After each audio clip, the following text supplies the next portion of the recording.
Hi everyone, good to be back. I'm trying to still keep to my schedule of trying to put out one of these videos every couple of weeks. So today's video, I want to talk a little bit about long-term contracts. A couple of years ago, everybody was saying that long-term contracts are dead. We only want short-term contracts. That's what the buyers want. Seemingly, that's what some of the sellers wanted. And that's what some of the trading companies wanted. And there was a lot of angst around the world that are we now drifting to LNG being like other commodities. Most commodities are not linked for 25 years or 20 years and more dominated by the shorter or the medium term contracts. Oil is a great example where there aren't many long term contracts. There's mostly medium and short term contracts and spot price of purchases. So the world was kind of predicting that that's what the way LNG was going to go. Well, I think some of the events over the last 18 months have proved them quite wrong. I think I saw somewhere that Potent did an analysis, and the most common length of contract for 2022 and 2023 have been in the 15 to 20-year range. So that's quite a big jump from before, where the most common was probably less than 10 years. Also, yeah, you may have noticed the news lately that Qatar just signed three very, very interesting deals. Not much has come out about the deals in terms of the details because Qatar tends to keep things quite confidential. But there are three deals done. I think it was Total, Shell, and Eni, and all three were very large volume deals. The Total and the Shell deal were 3.5 million tons, and the Eni deal was 1 million tons. But they were all three for 27 million tons. And I found that quite curious. Why the number 27? Usually you go with the round number 25 or 30 or something of that sort. And I still don't have an answer for why it's 27. If someone knows, please let me know. But I can guess it may be something to do with the equity relationship. All these three companies had bought into the Qatar expansion. And so they were equity owners in these expansion trains. And I think that part of their obligation to be an equity owner is that they also had to provide some of the marketing. These are all large portfolio players. So instead of actually handing over a third party customer to Qatar saying, hey, Total introduced me to Tokyo Electric and here's Tokyo Electric, Qatar could do that themselves. I think Qatar pretty much forced them and said, listen, if you want to be part of this expansion of the Qatar LNG trains, the 70 million ton expansion that they're doing, which has, because of that first phase of Qatar was so successful that in the last 20 years, big companies like Total and Shell and Conoco very much, I think, I don't know about Conoco, but Total and Shell and Eni, very much interested in participating in the Qatar expansions. But part of the quid pro quo was, okay, you're not only going to help pay for the trains, you might also have a set rate of return. I've heard rumors of the rate of return was quite low, but these things are very easily financed. But more importantly, you have to actually buy a lot of the equity gas yourself. So Qatar just totally benefits. It not only gets the financing, it not only gets the equity, it gets to ride the debt off the balance sheet of these big companies, but also the big companies are obliged to take a lot of the volume. And I think these deals that were signed the last 2 weeks is manifestation of that. But the fact is, there were 27-year, 3.5 million ton deals. And that's really, really big. You don't find that many end users in the world today that are ready to sign 3.5 million ton deals with a single supplier. And that's where these portfolio players come in. None of these companies, Total, Shell, or Eni, are going to actually consume the gas themselves. They will sell it to their whatever market they have. They'll bring it to their own import terminal. I think Total is going to the import terminal in France, and then resell it on to its customers it already has a relationship with. It's not going to burn the gas themselves. Total is not a gas consumer per se. So it's a great deal for Qatar because Qatar gets to get not only the equity, as I said, but also gets the marketing taken care of. It may not be good for the rest of the world projects because in the end of the day, that volume is going to go enter into the market that potentially other suppliers want to go into the market. Other suppliers may be talking directly to the end consumer. For instance, in France, it might be the electricity company, EDF. Well, EDF can now buy directly from the supplier, Qatar or somebody in the US or anywhere else, or it can go through the middleman of Total. Total is going to bring in a massive amount of volume into its own terminal, potentially can take a lot of savings and keep the margins themselves because it's their own terminal integrated supply chain, etc. And it'll be very hard for EDF to then refuse that offer from Total and go with another independent supplier. It might save some money, but it'd be much easier for them to just use Total and Total's infrastructure. So I just thought it was interesting that they were all 27 million tons. I can only imagine it's somehow linked to maybe their equity position in those trains, and maybe those equity position after it's 27 years. Maybe that's a magic number when those trains ownership reverts back to the Qatari government. We don't know that, but I'm just guessing. But back to the long-term stuff, last year in 2022, from the war, from the beginning of the Ukraine war till December last year, the analysis showed that some 47 million tons of LNG was contracted out of the US. A large part of it was contracted to Chinese buyers, which I thought was very interesting. Also, a large part of the volumes were contracted to these middlemen, the Total, the Shells, the Vitol. I put the trading companies in that whole part as a middleman. To me, there's not much of a difference between a portfolio player, that's the Totals and the Shells and the Exxons, or the true trading companies, the Vitols and the Glencores and the Gunvors. I think effectively they all serve the same purpose in the market.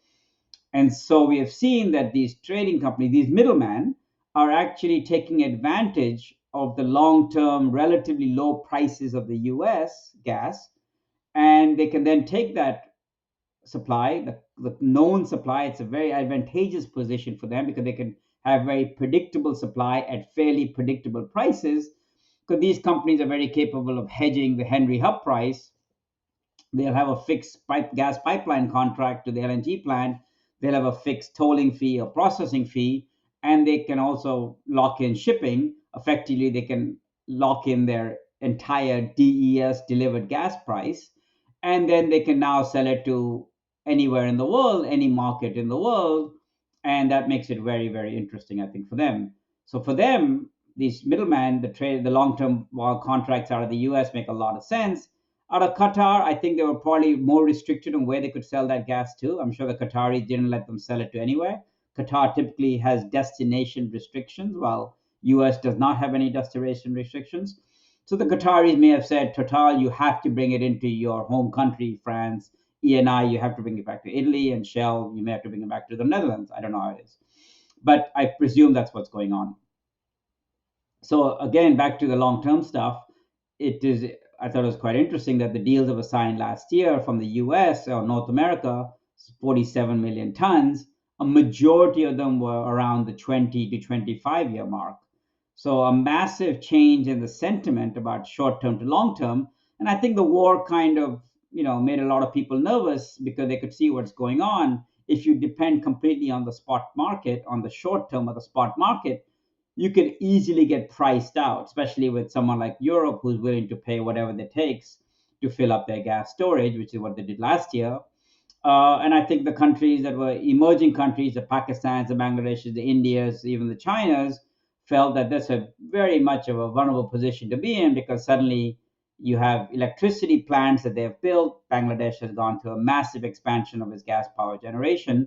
They'd go through all this infrastructure spend for the sole purpose of using potentially cheap and clean LNG, and now LNG gets priced out of the market. These power plants cannot afford to buy because they cannot afford to sell the electricity at that price, and then they all become in trouble because in the end, no electricity gets to the people. So I think there is a sentiment that if you have the credit, because you need credit rating to sign a 20-year contract. If you are a small independent buyer, you may not be able to get the credibility, the credit to sign a long-term deal. Anybody that signs a long-term deal will have to show that it has the capabilities of actually honoring that deal and has the assets or the resources or the letter of the credit, whatever the case might be. So long-term deals work out well for companies that know they have a demand, they know that they have the credit to sign the long-term deals, and if they can lock in that price or maybe lock in a margin, and by that I mean some electricity companies around the world have a guaranteed margin. So the cost of fuel, which is LNG in this case, and the cost of electricity are linked. The cost of the electricity they generate is linked. So the electricity company basically gets a set margin on that difference because they buy the natural gas and they sell electricity. And so they're quite indifferent to the price of natural gas. As long as they know that supply is there and they can hedge it even, they can keep their natural gas price to a relatively small window, and they can enjoy a pretty much set margin while they sell the electricity. So that's an advantage for the long-term contracts. Now, the disadvantage of the long-term contracts is it's very, very hard to actually sit here and try to predict what your supply-demand balance might be. I can just imagine an analyst in the national electricity company, or pick a country, Malaysia, Thailand, Algeria, whatever the case might be, trying to now predict how much electricity demand they will need at what price they will need, not next year, not 5 years from now, but 20 years from now. And then be locked into that contract without any real possibility of getting out. A couple of years ago, the Gale of India signed a long-term contract with Cove Point in the US. And for a couple of years, that contract was out of the money. And the rumors were some people actually lost their jobs because of this. I don't know if it's true or not, but it was not a great situation for Gale because the press in India kind of hammered them saying, hey, what is this? You sign a long-term contract more than the prevailing spot price. And these guys got fried in the media by the government, etc., because they're a government-owned entity. Well, over the last couple of years, I'm sure Gale is incredibly happy because that long-term price is a lot cheaper than the spot price, and they're laughing. But in the meantime, people may have lost their job, may be accused of corruption, whatever the case might be. So it's very hard, I think, especially for state-owned enterprises where employees are not really encouraged to take much of a risk. They can't take much of a risk. They don't have a lot of employment options to then stick their necks out and say, hey, we would like to sign a 20-year contract with this gas supplier at this price. Now, with the US, you can pretty much be comfortable the price is not going to change so much. But if you sign with the Qataris and it's linked to oil, which most contracts are, you pretty much have an unlimited, naked exposure on the upside. If oil price goes to 100, you're stuck paying 12%, $12. If oil price goes to 150, you're stuck paying $18. You have no choice. You're stuck take or pay, and the Qataris will enforce it. So I very much empathize with some of these buyers who have to stick their necks out and say, we are committing to 20 years, 25 years at this price, or this price linkage is at this volume, especially from a place like Qatar where you cannot deliver that cargo to anybody else because you're restricted by contract to only deliver to your port. If you deliver to somebody else, for instance, if you decide you don't need the gas, or you can get the gas from somewhere else, you've shopped around, someone else has come to you, or maybe you had a mild winter and you don't need that much gas for your heating this year. Well, you're kind of stuck with it if you buy it from Qatar. I think if you buy it from the US, there's destination flexibility, and you can stick it back in the open market and hope someone takes it off your hands. That's one of the great advantages these middlemen players have, because they can market their gas everywhere. They have connections all over the world at different climates, different things. Classic example is Shell, that has a supply contract with Dubai, an exclusive contract, and they also supply into the European market. Well, Dubai needs this gas in the summer when it's very hot and they need the electricity, and Europe needs the gas in the winter when it's very cold and they need the gas for heating. Well, that works out great for someone like a Shell, because they can move their cargoes around wherever they need be, wherever the price is, and so they'll rarely be out of the money.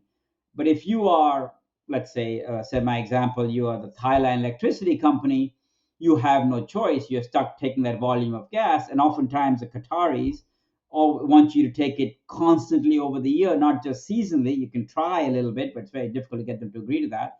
So you're stuck taking one ship a month, no matter if it's hot or cold, and you have to absorb that into your gas grid, even though the winter might be mild or the summer might not be that hot. So long term, short term has some advantages and disadvantages. I think the best thing of advice we can give to any kind of a buyer is to diversify your pricing, diversify your contract term, diversify your source of supply, diversifies the type of deliveries you get, and that way you'll hedge yourself as best you can. So, one of my pet peeves has been, why do we still require this long-term contracts anyway? My, analogy I would say is, if I buy an apartment so I can rent it out to a tenant, I will rent it out for a 1 year or 2 year lease, I can go to the bank and say, hey, Mr. Banker, give me a 30-year loan on this apartment. And he'll say, what are you going to do with it? I'll say, I'll rent it out. And they'll say, show us a lease. And I'll show them my 1 year lease, which say, let's say the rent is $1,000 a month. And they'll say, great, we'll give you a 30-year contract, because they assume that once the first renter leaves in a year or two, I'll get another renter for an equivalent price. So the bank will get its money back. In the LNG world, there still seems to be this mindset in the financial community that there is, if the first buyer drops over, falls over, you'll shut down the plant. What do I mean by that? They still insist that my buyers have 20-year deal, 20-year offtake, because I need a 20-year loan from the bank to pay off the capital to build the plant. Because the bank is, I think, kind of crazy, but their assumption, underlying assumption, seems to be, hey, if I agree for me, the project developer, to have a 5-year sales contract with the buyer, well, I cannot give the banks wouldn't give me that loan, because the banks are going to assume that after the first buyer drops over, after his 5-year term ends, I won't be able to find another buyer, and literally have to shut the plant down. Well, obviously that's silly, and that's never going to happen. I'll find another buyer, and hopefully find a buyer at the same price or a better price, just like I would do in my apartment. But the bankers still insist we can't give you a loan, because we can't give you a 30-year loan based on a 5-year sales contract. And I think that's really a mindset that has to change. If I was going to build a refinery, I don't sell I don't sell diesel out of refinery on 25-year contracts, but I can get a refinery project financed. So they're quite happy with me borrowing $2 billion to build a refinery, where I sell diesel on a cargo by cargo basis. But the same $2 billion, I can't build an LNG export facility, because I can't sell cargo by cargo. I've got to get a 25-year sales contract. I don't know why that logic still makes sense, but unfortunately, that's the world we live in. I wish the bankers would change their mind, but I don't think they're changing their mind anytime soon. I've been fighting with them, not fighting, I've been arguing with them, but they can get away with what they want. So anyway, hope that was all very interesting. We'll see you in a couple of weeks, and I continue to make progress on my Gulfstream LNG project, and we have signed some technical partners, and I'm talking to a lot of potential equity investors, and we hope to begin the FERC permitting process pretty soon. So if any of you are interested in investing in an LNG project, please let me know. Thank you very much. Bye-bye.